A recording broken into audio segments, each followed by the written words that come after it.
KPM.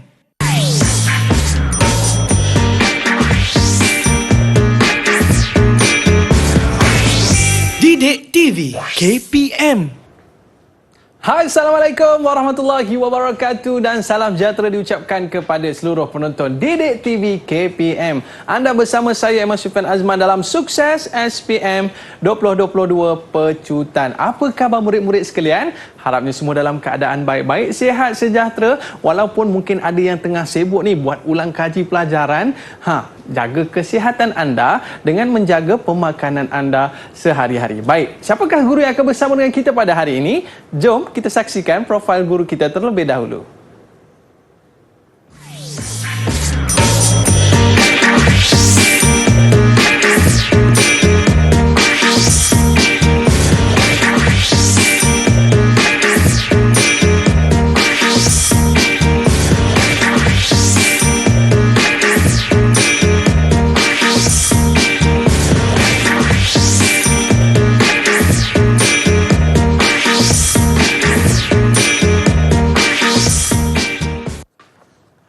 Bersama dengan kita pada hari ini guru kesayangan kita iaitu Cikgu Islina Bakar, Ketua Panitia Prinsip Perakaunan daripada SMK Putra Perdana Puchong Selangor. Apa khabar Cikgu? Alhamdulillah sihat Aiman. Alhamdulillah. Terima kasih Cikgu bersama dengan kita pada hari ini sebab kita ni nak ambil tips daripada Cikgu untuk menjawab soalan pada hari ini. Okey, baik Cikgu.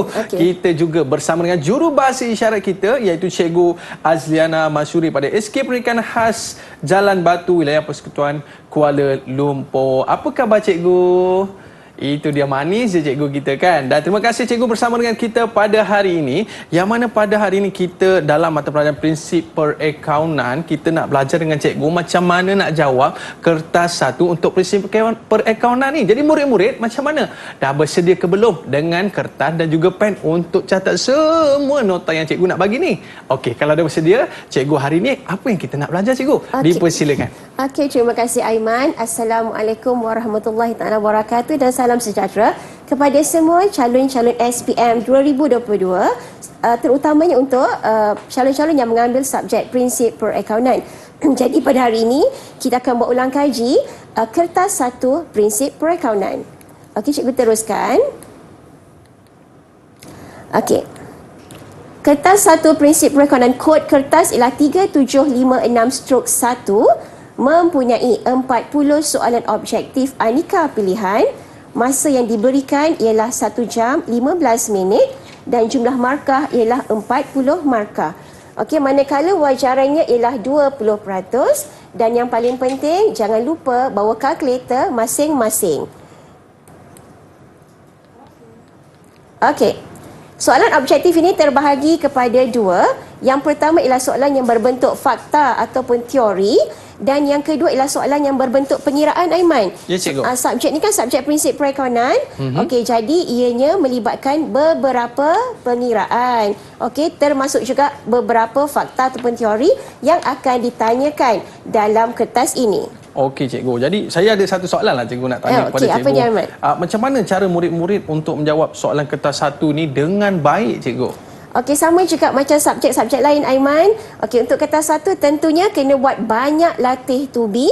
Okey, murid-murid kena cuba jawab semua soalan-soalan tahun-tahun lepas dan juga cuba jawab soalan-soalan kertas 1 daripada soalan-soalan percubaan negeri. Okey, jadi dengan itu akan memantapkan lagi pemahaman dan kecekapan juga kemahiran calon-calon untuk menjawab kertas 1 nanti. Okey cikgu, apa lagi persediaan sebelum murid-murid kita nak masuk ke Dewan Peperiksaan untuk menjawab prinsip perakaunan ni cikgu? Okey, tentunya jangan lupa bawa kad pengenalan lah. Okey, bawa alat tulis. Okey, alat tulis yang mencukupi. Kemudian bawa juga kalkulator. Kalkulator yang boleh berfungsi dengan baik. Okey, itu saja. Bawa kalau untuk kertas 1 kena bawa pensel dengan pemadam je lah. Jadi cikgu, kalau untuk 1 jam 15 minit ni untuk 40 soalan cikgu, adakah ia mencukupi dan bagaimana kita nak menyusun masa tu cikgu? Okey, sebenarnya sangat cukup. Okey, 1 jam 15 minit untuk 40 soalan sangat-sangat cukup. Lebih kurang satu soalan tu anggaran masa 1.8 minit macam tu Aiman. Jadi sangat cukup sebenarnya. Okey, ada soalan yang mudah, mungkin boleh jawab lebih cepat, tak sampai 1 minit pun dah okey. Maknanya kena jawab yang mudah dulu cikgu Boleh baru juga. jawab yang susah kan. Okey, jawab yang mudah dulu. Okey, baik. Jadi murid-murid kita pun dah tak sabar dah cikgu nak tengok apakah jenis soalan-soalan yang bakal keluar SPM nanti, apa bentuk-bentuknya. Okey, kita nak berehat seketika para penonton. Jangan ke mana-mana, kembali selepas ini Didik TV KPM. Didik TV KPM. Didik TV KPM. Baiklah, kembali bersama saya Mas Sufian Azman di Didik TV KPM dalam Sukses SPM 2022 Pecutan pada hari ini dalam mata pelajaran Prinsip Perakaunan. Kita nak belajar bagaimana kita nak jawab kertas satu ni. Jadi tanpa buang masa lagi, jom kita bersama dengan guru kita. Silakan cikgu. Okey, terima kasih Aiman. Jadi mari sama-sama kita lihat beberapa soalan yang cikgu dah pilih daripada soalan-soalan SPM tahun lepas yang bermula daripada tahun 2018 hingga tahun 2021. Okey. Jadi, cikgu minta semua murid-murid sediakan kertas, pensel, kalkulator dan juga jangan lupa buku teks masing-masing. Buku teks tingkatan 4 dan buku teks tingkatan 5 untuk kita rujuk. Okey, kita mulakan dulu dengan soalan fakta ataupun soalan teori. Okey, kita pergi kepada soalan yang pertama yang cikgu ambil daripada SPM 2021. Okey, soalan yang pertama ialah pihak yang manakah merupakan pengguna luaran penyata keuangan? Senarai pilihan jawapan yang diberikan ialah A. Pekerja, B. Pemilik, C. Pelabur dan D. Pengurus. Baiklah murid-murid, okey, yang mana satukah adalah jawapannya? Okey, mari kita tengok. Okey, kita rujuk buku teks pada muka surat 19. Okey, dalam buku teks kamu, buku teks tingkatan 4, muka surat 19, ada dinyatakan nota tentang soalan ini, iaitu siapakah pengguna luaran penyata keuangan. Okey, yang diberikan yang kamu nampak dekat situ, yang pertama ialah pihak bank. Okey, yang kedua ialah pembekal, yang ketiga agensi kerajaan dan yang keempat pemegang saham. Jadi keempat-empat pihak ini memang memerlukan nak guna penyata kewangan tu Aiman. Ya, jadi cikgu. untuk apa? Untuk apa mereka ada tujuan yang berbeza. Kalau pihak bank mereka nak lihat keupayaan sesebuah perniagaan tu dalam pengurusan kredit dan juga dalam urusan pembayaran hutang. Manakala pembekal, mereka memerlukan penyata keuangan sesebuah perniagaan itu untuk apa? Sama juga jika nak beri kemudahan kredit, jadi mereka akan lihat dulu sama ada perniagaan tersebut mampu tak bayar hutang. Dan yang ketiga, agensi kerajaan. Agensi kerajaan nak gunakan penyata keuangan untuk apa, Aiman? Pastinya untuk taksiran cukai. Ya. Okey, dan yang keempat ialah pemegang saham. Siapakah pemegang saham? Pemegang saham ialah pelabur dan juga bakal pelabur yang nak guna penyata keuangan untuk apa? Untuk nak lihat sama ada perniagaan tersebut mampu tak menjana keuntungan. Okey, jadi kalau dekat situ, kita tengok dekat pilihan jawapan tadi, yang manakah adalah pengguna luaran. Ingat tak senarai jawapan tadi? Nanti kita tengok lagi sekali. Okey. Okey, selain daripada itu, kalau kamu tengok dekat dalam buku teks kamu, ada nota kecil dekat tepi tu. Okey, di situ juga ada dinyatakan siapakah lagi pengguna luaran penyata keuangan. Okey, nampak dekat situ kita ada pesaing perniagaan, kita ada pelabur, kita ada agensi penarafan dan juga kita ada kesatuan pekerja. Mari kita lihat apakah jawapan yang paling tepat. Okey, pihak yang manakah merupakan pengguna luaran penyata keuangan? A. Pekerja. Pekerja bukan. B. Pemilik bukan. C. Pelabur. Kita nampak tadi dalam buku teks ada pelabur dan D ialah pengurus. Okey, jadi jawapan yang paling tepat ialah C. Okey, untuk A, B dan D, mereka juga adalah pengguna penyata keuangan. Tetapi mereka adalah pengguna dalaman. Soalan tanya pengguna luaran. Jadi jawapan yang paling tepat ialah C. Pelabur. Okey, dapat ya. Okey, sekarang kita beralih kepada soalan yang kedua.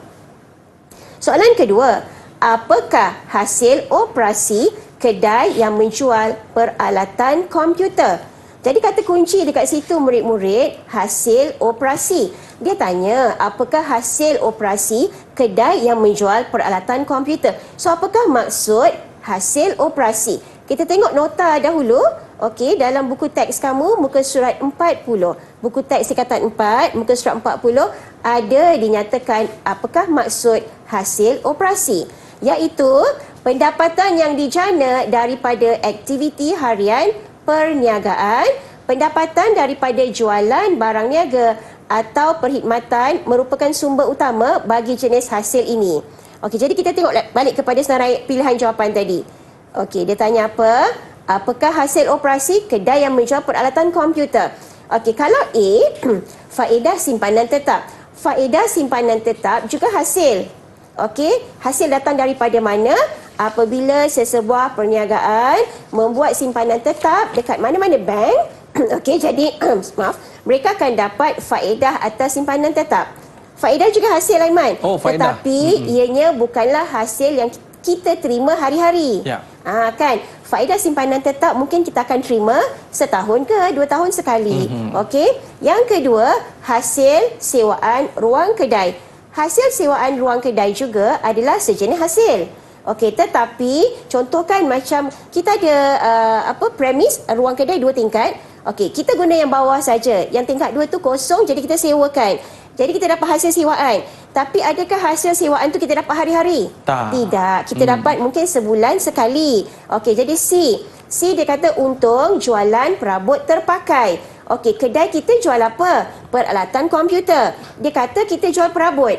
Okey, perabot terpakai. Okey, sekarang dalam kedai kita memang ada perabot. Okey, kita mungkin pakai 3 tahun, 4 tahun, kemudian baru kita nak jual kan. So, jual mungkin dapat untung. Okey, untung tu hasil juga. Tetapi urusan urus niaga tersebut kita tak buat hari-hari. Okey, jadi bukan jawapan yang tepat. Jadi D, jualan komputer dan mesin pencetak. Ya, yang ini memang hasil operasi bagi sebuah kedai yang menjual peralatan komputer. Okey, so jawapan yang paling tepat ialah D. A, B, C juga adalah hasil tetapi bukan hasil operasi. Okey. Kita pergi kepada soalan yang seterusnya. Soalan yang ketiga. Maklumat berikut merupakan ciri suatu dokumen. Okey, ini bab 3 tingkatan 4, ya.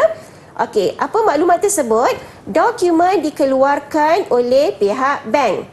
Okey, bertujuan memberitahu kepada pemilik akaun bahawa pihak bank telah menambahkan akaun dengan jumlah tertentu. Apakah dokumen tersebut?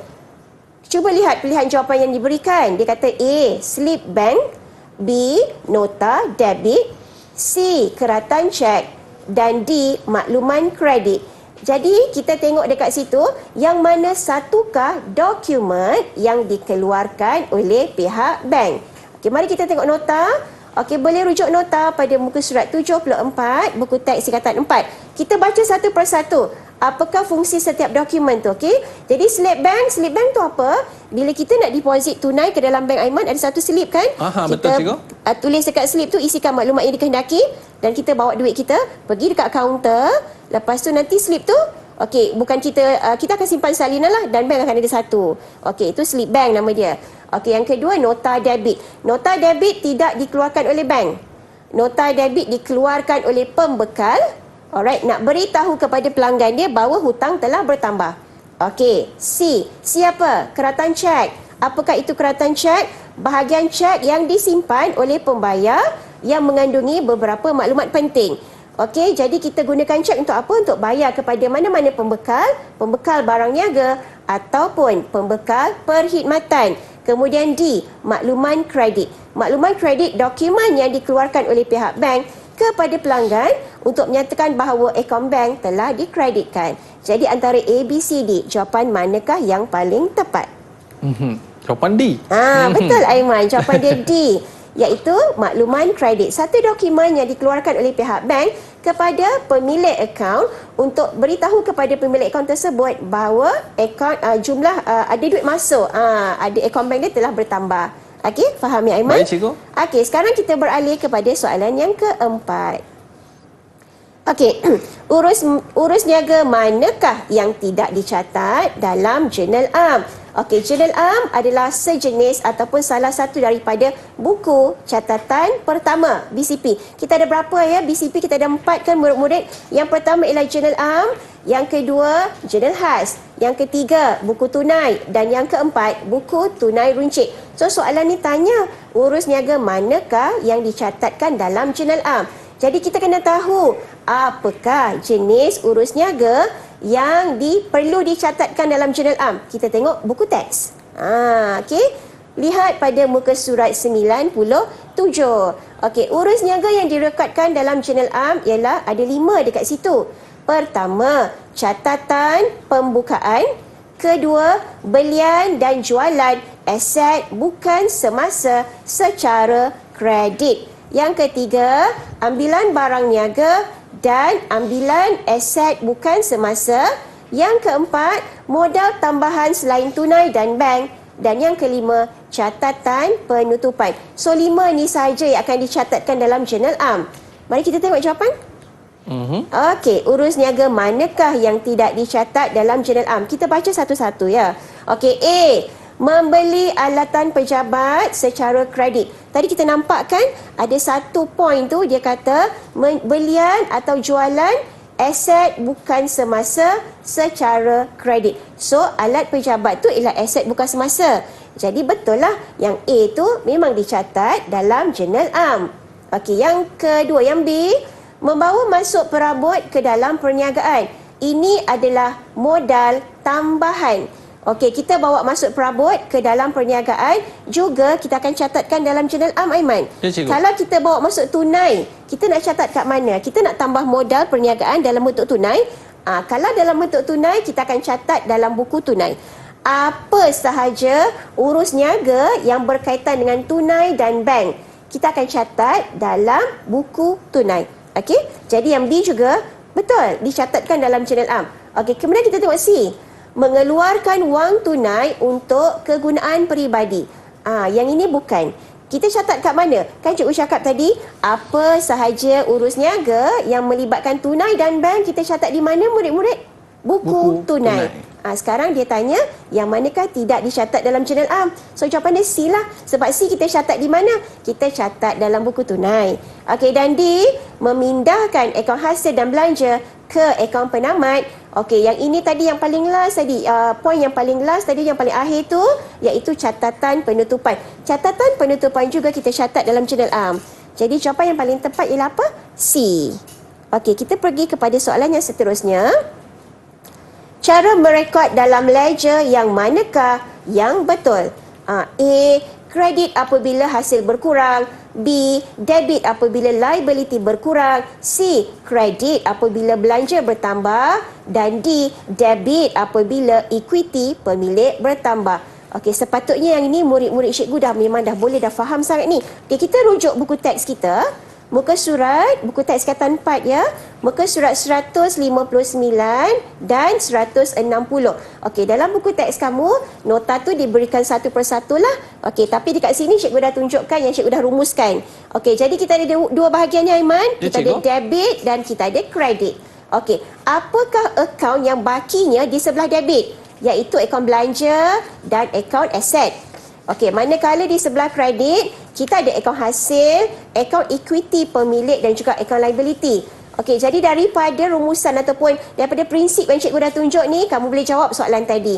Okey, jadi yang penting sekarang ni kotak biru tu. Kotak biru kecil tu, itu yang penting. Okey, jadi sekarang ni murid-murid, mungkin cikgu-cikgu kamu pun dah ajar dah prinsip ni. Ada yang sebut bahil, bar tu dekat debit, dekat kredit tu hil. So, bahil. Ada yang sebut ableh, ada yang sebut balik. Tak kisahlah cikgu kamu ajar macam mana. Tapi prinsip ni kena faham betul-betul. Jadi sekarang dia kata macam ni. Kita baca kotak biru ya. Okey, kalau belanja dan aset, kalau berlaku penambahan, kita kena debit. Nampak tak debit tu? Dekat kotak biru tu nampak tak? Dekat sebelah debit. Okey, kalau belanja dan aset ada penambahan, kita kena debit. Okey, kalau nak pengurangan, kalau ada pengurangan, kita kena kredit. Dan sebaliknya, sebelah kredit pula, kalau berlaku penambahan, kena kredit. Kalau berlaku pengurangan, kena debit. Itu prinsip Daiman. Okey, sistem catatan bergu. Jadi mari kita tengok apa jawapannya. Okey, yang manakah yang betul? Maksudnya 3 tu salah lah. 1 je yang betul. Okey, A, kredit apabila hasil berkurang. Yang tu salah. Sebab kredit tadi, bila hasil berkurang, dekat sebelah kredit hasil kan? Bila hasil berkurang, kita kena debit. Okey, B, debit apabila liability berkurang. Yang betul. Liability kan di sebelah kredit, di bahagian kredit. So, kalau berkurang, kita kena debit. So, betul. C, kredit apabila belanja bertambah. Yang ini juga salah sebab belanja berada di sebelah debit.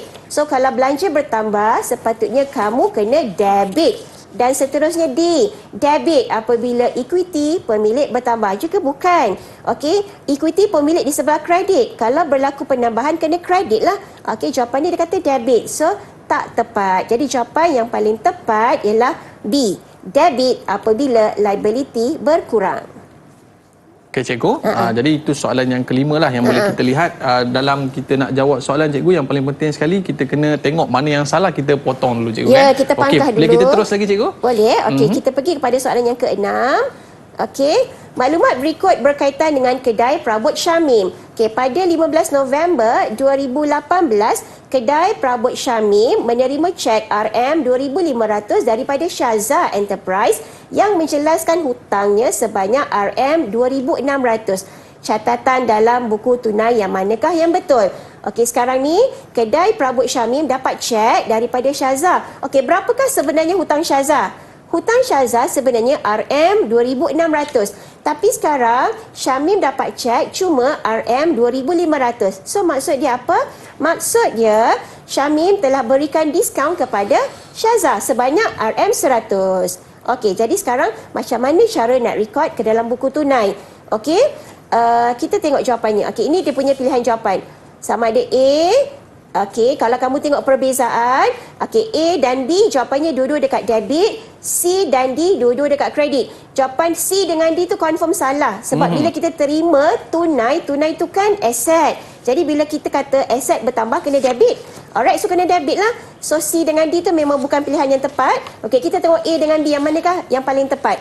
Okey, jawapannya tentunya A sebab tadi kan kita tahu okey, kita ada hutang Syaza hutang 2,600 tapi dia bagi cek cuma 2,500. Maksudnya 100 tu apa? 100 tu ialah discount. Okey, jadi itulah jawapannya. Jawapannya A, di mana di sebelah debit ada diskaun 100 dan dalam kolom bank ada 2,500. Maknanya kena tengok betul-betul kolom tu cikgu. Takut silap kolom nanti kan. Ya, betul. Kena faham debit kredit tu. Baik cikgu. Ini kita cerita tentang soalan teori. Cikgu, teori. yang mana melibatkan pembacaan dan orang kata pilih jawapan yang betul cikgu kan. Betul, baik, selepas ni kita nak belajar pula macam mana nak kira-kira tu. Okey, baik, tapi kita nak berehat seketika para penonton. Jangan ke mana-mana, kembali selepas ini. Sukses SPM 2022 Pecutan.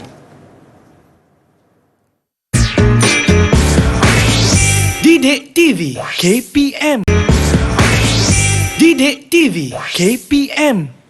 Baiklah, kembali bersama saya Mas Sufian Azman dalam Sukses SPM 2022 Pecutan. Pada hari ini dalam mata pelajaran Prinsipal Accountant kita nak belajar kertas satu. Walaupun A, B, C, D, mana satu jawapan yang betul. Dan kita nak belajar macam mana nak buat pengiraan dalam Prinsipal Accountant ni. Jadi anda semua dah bersedia? Dengan kalkulator dan juga pen? Okey, silakan cikgu.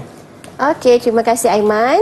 Okey, sekarang kita teruskan pula dengan contoh-contoh soalan pengiraan daripada soalan-soalan SPM sebenar tahun 2018 hingga 2021. Okey, kita tengok soalan ini. Maklumat berikut berkaitan aset bukan semasa syarikat mesra. Okey, diberikan beberapa maklumat dalam kotak tu. Ada tarikh 1 Januari 2018. Okey, mesin pada harga kos RM8,000. Kadar susut nilai 10% setahun atas kos, tarikh jual 31 Disember 2019 dan harga jualan RM4,000. So dekat sini ialah tajuk pelupusan aset bukan semasa. Okey, sekarang ni apa aset bukan semasa yang ada dalam soalan tu? Kalau kita tengok kat soalan tu ialah mesin lah. Okey, mesin. Mesin tu ialah aset bukan semasa. So kos tu ialah harga masa kita beli mesin tu iaitu RM8,000. Jadi dia tanya, berapakah rugi atas pelupusan aset berkenaan? Pelupusan ni maksudnya dia jual lah. Okey, dia jual. Okey, sekarang dia dah bagi tahu dah. Okey, pelupusan ni dia sama ada kita boleh untung atau kita boleh rugi. Dia boleh berlaku salah satu lah. Tapi dalam soalan ni dia memang dah nyatakan memang rugi. Okey, dan sekarang dia nak tahu berapakah rugi atas pelupusan aset berkenaan. Jadi kalau nak kira ni, okey, nanti kita tengok dulu info dekat situ. Okey, beli RM8,000, jual RM4,000. Okey, macam jual macam mana kita untung RM4,000 ke? Tak, bukan macam tu ya. Sebab kita nak kira susut nilai dulu ni. Okey, setiap aset bukan semasa dia mengalami susut nilai. Makin lama kan dia makin buruk kan? Betul. Okey, jadi kita nak kena kira juga berapakah dia susut setiap tahun tu.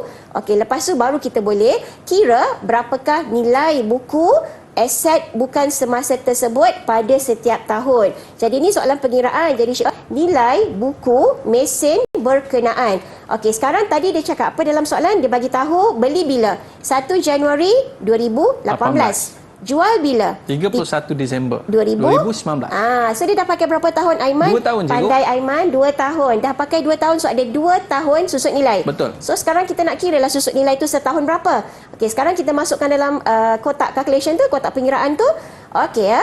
Tahun yang pertama, tempoh dia bermula 1 Januari 2018 hingga 31 Disember 2018. Itu tahun pertama. Okay, kita kira susut nilai dia. 10% darabkan dengan kos dia. Kos dia tu tadi 8,000. 8,000. Okey, so sekarang berapa? 10% darab 8,000? 800. 800 cikgu, banyaknya. 10% darab 8,000 ialah 800.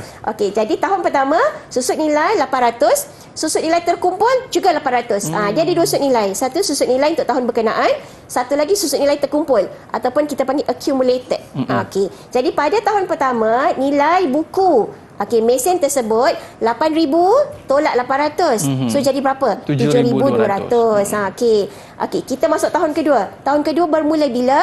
1 Januari 2019 hingga 31 Disember 2019. Okey, jadi sama juga kita kena kira lagi susut nilai, iaitu 10% daripada 8,000, iaitu 800 lagi sekali. Okey, jadi susut nilai untuk tahun kedua 800 juga, tapi susut nilai terkumpul adalah 1,600. Yes, pandai Aiman, 1,600. Susut nilai tahun pertama kita tambah dengan susut nilai tahun kedua, iaitu 1,600. Jadi sekarang berapa dah nilai buku mesin tu? Nilai buku tu book value lah. Okey, sekarang 8,000 tolak 1,600. Jadi jawapannya berapa? 6,400. Okey, sekarang nilai buku 6,400 kan Aiman? Tapi dia jual mesin tu dengan harga 4,000 je. Maksudnya untung ke rugi? Rugi cikgu. Rugi. Jadi rugi. Jadi sekarang soalan tu nak tahu berapakah rugi? Berapakah jumlah rugi tu? Jadi jual 4,000 kan? Nilai buku 6,400. Jadi berapakah jumlah rugi dia? Nilai rugi dia 2,400. Okey, jadi jawapannya 2,400 lah murid-murid. A lah. Nampak tak? A 2,400. B 2,480, C 3,200 dan D 4,000. So jawapan yang paling tepat ialah A. Okey, boleh? Sekarang kita beralih kepada soalan yang seterusnya. Okey, maklumat berikut diperoleh daripada penyata kedudukan keuangan Perniagaan Haji Ahmad bagi tahun berakhir 31 Disember 2017. Okey, ada maklumat dekat situ. Aset bukan semasa 80,000, aset semasa 60,000. Liability bukan semasa 40,000 dan liability semasa 20,000. Berapakah nisbah semasa? So ini adalah bab pertama, bab 1 ya, modul 1 dalam buku teks kamu dalam silibus tingkatan 5. Jadi sekarang kita nak kena kira lah. Jadi kat mana kita nak tengok dia punya formula. Formula kamu boleh rujuk dalam buku teks kamu, muka surat 4 hingga 10. Okey, dia tanya, soalan tanya berapakah nilai nisbah semasa. So apa formula dia? Formula dia ialah aset semasa bahagi liability semasa. Itu je. Okey, jadi sekarang kita tengok ya, aset semasa bahagi liability semasa. So berapakah aset semasa? 60,000. Berapakah liability semasa? 20,000. Jadi 60,000 bahagi 20,000 dapat berapa? 3. Jadi nisbah ni jawapan dia mesti kena ada nisbah 1 dekat belakang tu. Jadi antara A, B, C, D, so D yang paling tepat. Dia mesti 3 nisbah 1. Yang dekat belakang tu mesti nisbah 1. Okey? Alright, jadi jawapan yang tepat ialah D. Okey, itu adalah soalan SPM tahun 2018 ya. Okey, sekarang kita pergi kepada soalan seterusnya. Okey, maklumat berikut diperoleh daripada perniagaan Duha yang tidak mengamalkan rekod yang lengkap. Okey, dekat situ ada sewa prabayar. Okey, iaitu sewa prabayar awal RM450 dan sewa prabayar akhir 450. Okey, berapakah sewa yang diiktiraf dalam tahun keuangan tersebut? Okey, sewa yang diiktiraf tu maksudnya macam ni Aiman. Okey, kita kan perniagaan kita banyak urus niaga. So kita ada hasil, kita ada belanja. So hasil dengan belanja ni kadang-kadang sepatutnya kalau macam sewa, kalau sebulan 1,000, okey, tak, kalau setahun maksudnya 12,000 kan? Betul. Okey, kita darab 12 kan? Tapi kadang-kadang kita baru bayar 10,000 je. Dah sampai Disember tapi kita baru bayar 10,000. So dekat situ kita panggil ada pelarasan iaitu sewa belum bayar sebanyak 2,000. Okey, kalau kita terlebih bayar pula, okey, nama dia sewa prabayar. Sepatutnya kita bayar 12,000 Tapi bila kita tengok rekod keuangan ada 14,000. Dia dah bayar 14,000. Maksudnya dia dah bayar ke depan. Okey, jadi dalam perniagaan memang dia macam tu lah. Okey, ada yang terlebih bayar, ada yang terkurang bayar, ada yang terlebih terima, ada yang terkurang terima. Okey, jadi dekat sini, tu yang ada awal dengan akhir tu, prabayar awal dan prabayar akhir. Jadi sekarang ni dia nak tanya, berapakah sewa yang diiktiraf? Sewa yang diiktiraf tu ialah sewa sebenarnya dalam tempoh keuangan tersebut. Alright, sewa yang sebenarnya. Jadi kita kena lihat kepada yang cikgu bagi tu, format tu. Okey, untuk belum bayar dan belum terima. Okey, baki awal kita kena tolak, baki akhir kita kena tambah. Okey, kalau prabayar dan belum terperoleh, alright, baki awal kita kena tambah, baki akhir kita kena tolak. Alright, jadi sekarang berapakah jawapan sewa kita? Jadi 4,050 tambahkan dengan 450 tolakkan dengan 900, jawapannya ialah RM 3,600. Macam mana jawapan yang betul? Jawapannya ialah B, 3,600. Okey, sekarang kita beralih kepada soalan seterusnya. Okey, kita baca soalan sama-sama ya. Okey, Cik Hana tidak menyimpan buku akaun dengan lengkap. Maklumat berikut diperoleh pada 31 Disember 2021. Ini sama macam tadilah. Alright, iaitu pelarasan. Okey, dia ada utility belum bayar. Utility tu apa, Aiman? Utility ni untuk kegunaan dia, cikgu? Dia ialah kadar bayaran.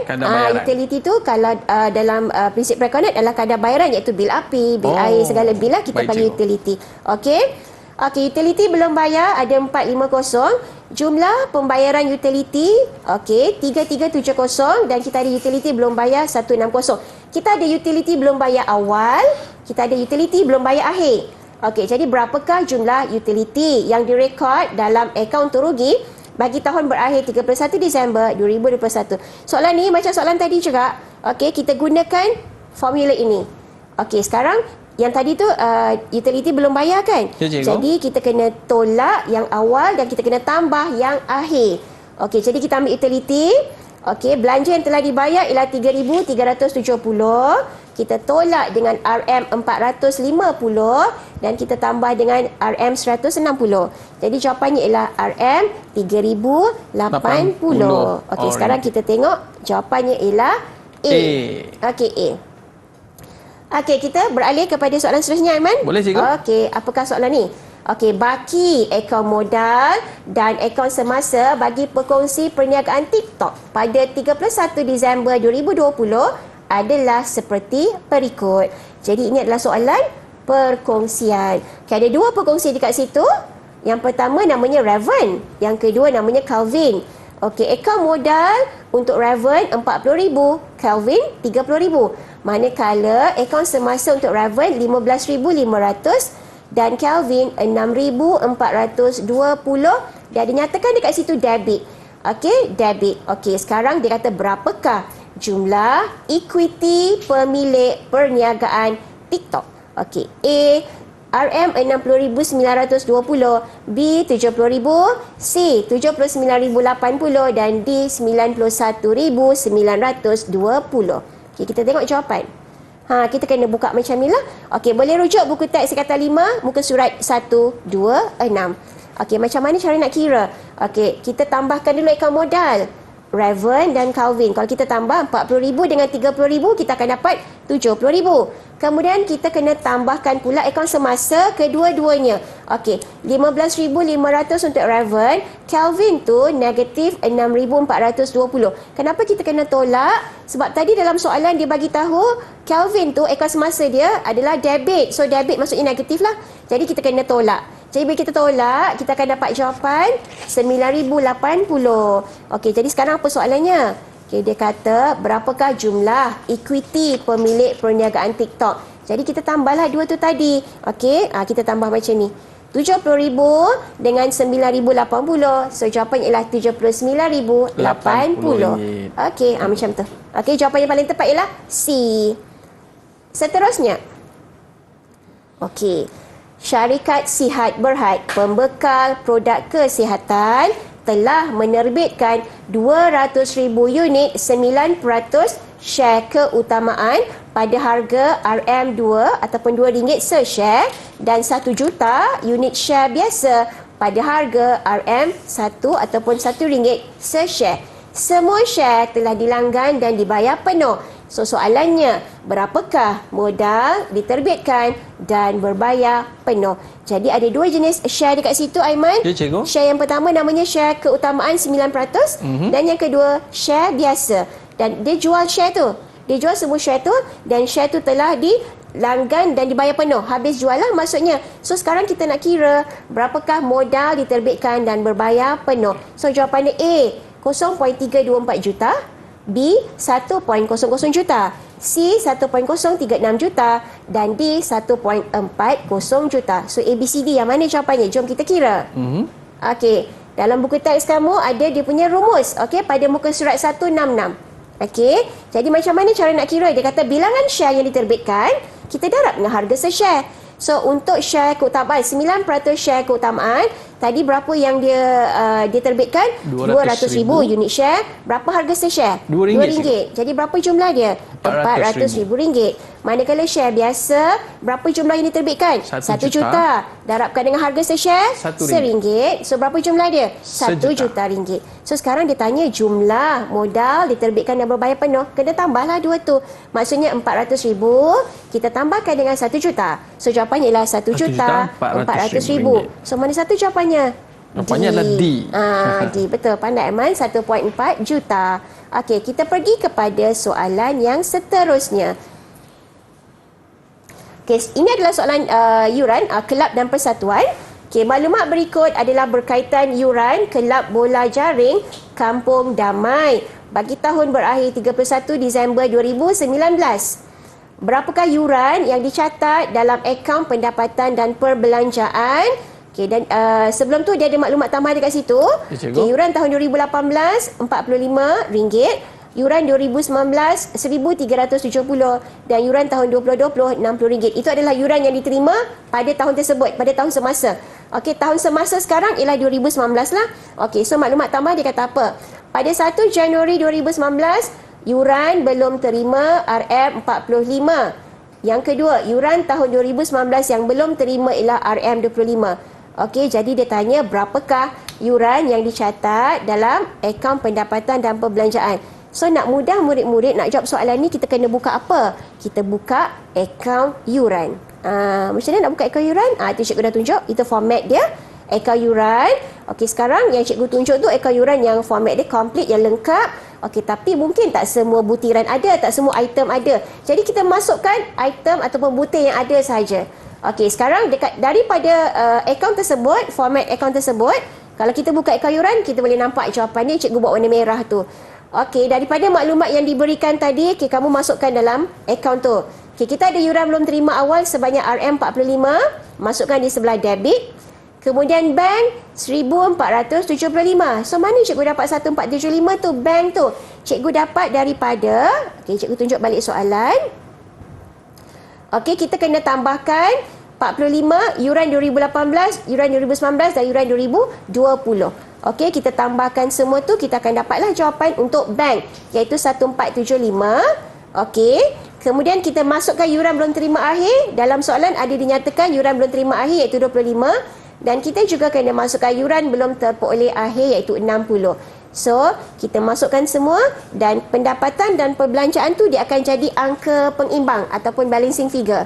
So, bila kita dah masukkan semua, so kita imbangkan kedua-dua belah debit dan kredit, so kita akan dapat jawapan pendapatan dan perbelanjaan iaitu 1,395. Okey, jom kita tengok jawapan. Okey, so jawapannya A, B, C, D.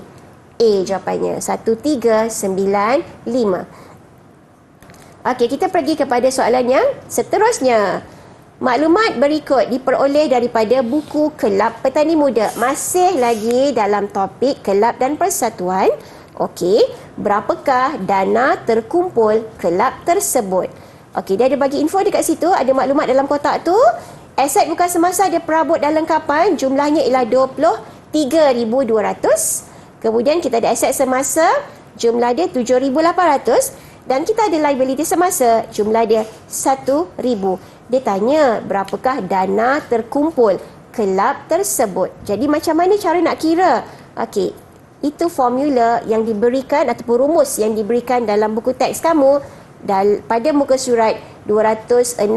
Okey, macam mana nak kira dana terkumpul tu kelas? Murid-murid. Okey, kita ada dana terkumpul, kita ambil awal tu saja. Dana terkumpul sama dengan aset tolak liability.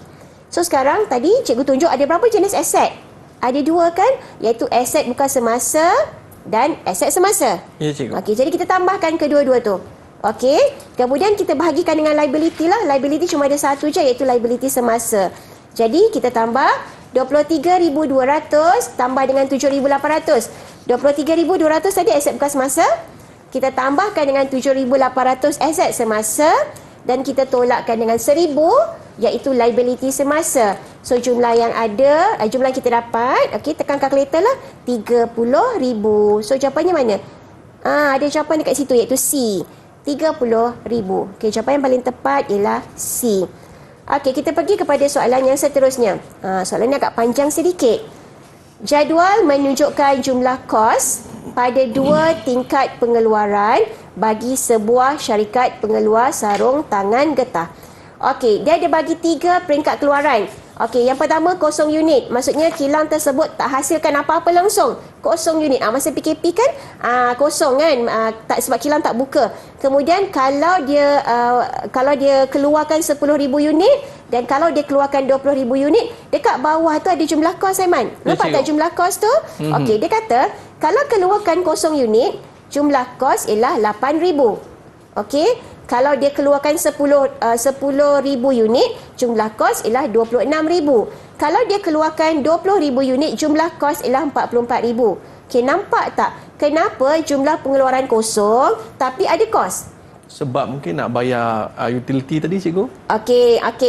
Agak tepat. Okey. Jumlah kos tu, jumlah kos tu nak dapat daripada mana? Kos tetap tambah kos berubah. Okey, jumlah kos ialah kos tetap tambah kos berubah. Okey, pada tingkat keluaran kosong, kos berubah memang tak berlaku. Sebab tak ada produk, tapi kos tetap berlaku. Kos tetap ada. Jadi yang 8,000 tu ialah kos tetap lah. Okey, kalau kita tengok pada tingkat keluaran 10,000, jumlah kosnya 26,000 kan? Okey, dalam 26,000 tu, 8,000 tu adalah kos tetap. Selebihnya kos berubah. Okey, jadi kita pilih jawapan kan. Pilih pernyataan yang betul. Okey, jadi dalam soalan ni ada teori dan ada sedikit pengiraan lah. Okey, kita nak pilih 1, 2, 3, 4. Yang mana paling tepat? Okey, yang pertama, kos tetap bagi setiap tingkat pengeluaran ialah 8,000, betul? Betul. Betul, Aiman kata. Okey, betul.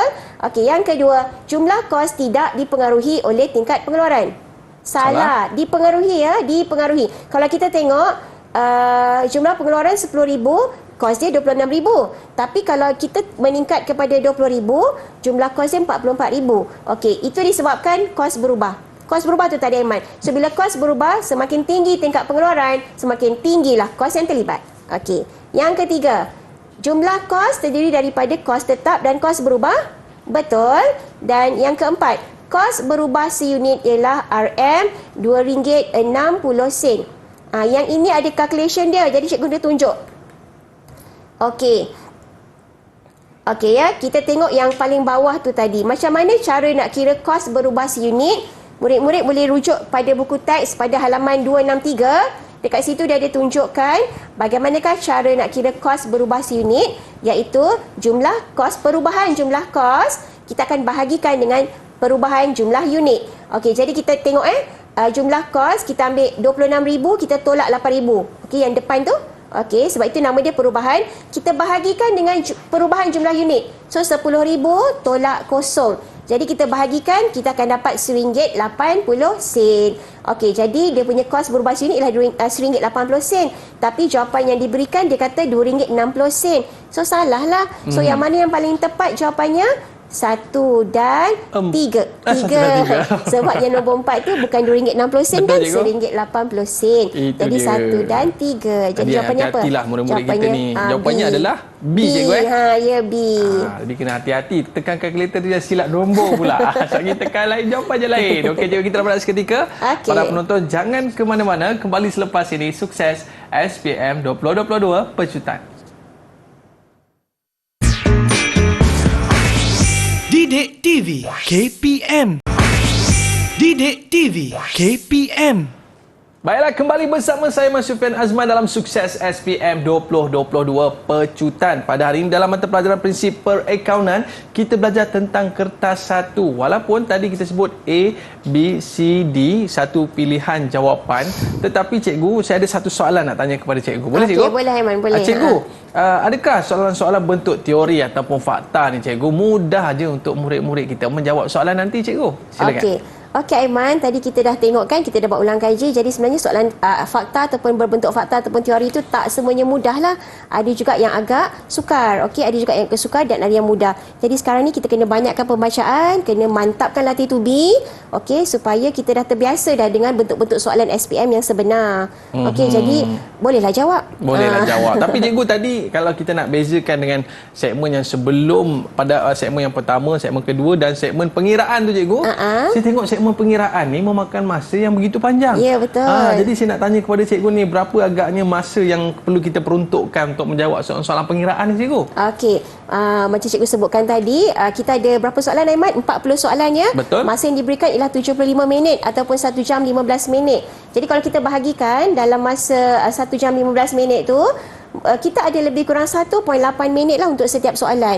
Jadi kalau mana pengiraan yang agak panjang, kita memerlukan lebih minit, betul? Memerlukan Betul, lebih cikgu. masa. Okay, jadi kita curilah masa yang, kita ambillah sedikit masa daripada soalan-soalan yang mudah tu tadi. Okey, sepatutnya cukuplah masa 1 jam 15 minit tu cukup untuk jawab 40 soalan. Ya, cikgu. Kena laju sikit lah kira. Maknanya kan. Kena, yang paling penting tadi adalah formula yang cikgu dah berikan kepada kita. Ingat formula cikgu. Betul, rumus, formula kena ingatlah kan. Ya, cikgu dalam menjawab soalan pengiraan. Ya, betul. Biasanya cikgu, apa di antara kesilapan ataupun benda-benda yang remeh-remeh ni biasanya murid-murid tersilap ketika mana menjawab soalan-soalan kertas satu ni cikgu? Okey, dia macam ni tau. Sebenarnya kan tadi yang kita buat soalan pengiraan kan Aiman nampakkan A, B, C, D, jawapan dia pelbagai kan? Pelbagai. Satu je yang tepat kan? Yang sebenarnya yang lagi 3 tu pun boleh jadi jawapan kalau murid salah kira. Oh. Dia bukannya angka yang suka-suka. Maksudnya kalau murid salah kira, ada jawapan tapi sebenarnya jawapan dia salah. Sebenarnya A, B, C, D tu jawapan C. Tapi bila dia kira, dia dapatlah jawapan B tu. Jawapan B pun boleh dapat, jawapan A pun boleh dapat. Sebenarnya macam itulah. Okey, jadi sebenarnya murid kena betul-betul cekap dengan rumus, okey, dengan formula. Jadi kena ingatlah. Okey, baru Baik, boleh cikgu. jawab. Mungkin ada apa-apa pesanan cikgu kepada murid-murid kita yang bakal menjawab soalan SPM nanti cikgu, silakan. Okey, macam ni Aiman, tak ada banyak sangat untuk kertas satu. Okey, yang pertama pastikan jawab semua soalan. Ada 40 soalan kan yang perlu dihitamkan di atas kertas jawapan objektif yang disediakan. Jadi pastikan hitamkan dengan betul lah, dengan betul-betul ya, pakai pensel yang pekat, okey. Dan kalau ada kesilapan, padam dengan bersih sebelum tukar ke jawapan yang baru. Okey, padam dengan bersih. Jangan tinggalkan kesan, padam dengan bersih. Okey, yang paling penting, kena bawa kalkulator yang berfungsi dengan baik. Okey, kadang-kadang kalkulator tu takut kan dah guna banyak untuk matematik pun guna kalkulator kan. Ada serta subjek kan kita takut kalkulator habis bateri, dah pakai banyak tahun kan. Jadi kena pastikan boleh berfungsi dengan baik. So nak tekan-tekan nanti sebab account memang kena ada kalkulator. Tak boleh tak ada angka juta-juta kan, angka ratus ribu kan. Tadi Aiman pun tersilap kira. Betul lah cikgu. Jadi memang kena terlebih ada kosong. Terlebih kosong. Jadi kena ada kalkulator lah, ada kemudahan yang diberikan, jadi guna dengan baik dan alat tulis yang mencukupi. Itu sajalah pesanan cikgu untuk kertas satu. Jadi cikgu mungkin ada sedikit nasihat ataupun rumusan daripada kertas satu yang kita nak jawab ni cikgu. Silakan. Okey, jadi cikgu dah tunjukkan tadi kertas satu terdiri daripada 2 komponen soalan kan. Kita ada soalan berbentuk teori ataupun fakta, yang itu kena baca buku teks banyak-banyak ya. Jadi semuanya kena ingat, semuanya kena faham. Okey, dan juga kita ada soalan-soalan berbentuk pengiraan. So pengiraan ni melibatkan rumus, melibatkan formula, melibatkan format. Okey, mungkin kena buka account. Okey, jadi caranya kena buat drilling ataupun latih to be sebanyak mungkin. Okey, kita ada untuk KSSM kita ada 4 tahun soalan lah, bermula 2018 sampailah 2021. Ini untuk prinsip perakaunan lah. KSSM kami bermula lebih awal kan. Okey, jadi kita ada 4 tahun bank soalan, cuba jawab semuanya. Itu dia. Jadi terbiasa dengan format SPM sebenar. Itu dia. Saya suka bila cikgu kata banyakkan latih to be. Nanti kita akan jawab, macam pernah jawab soalan tapi dekat mana ya? Okey, baik, terima kasih. Betul, Aiman. Kita ucapkan kepada cikgu Islina dan juga jurubahasa isyarat kita ya. Di atas orang kata ilmu yang diberikan dan juga murid-murid di rumah terus buat latihan, terus buat latih to be. Insya-Allah anda semua akan berjaya. Kalau tak jumpa jawapan tu, banyakkan selawat kepada Nabi sallallahu alaihi wasallam. Kita jumpa lagi. Assalamualaikum warahmatullahi wabarakatuh. Bye bye.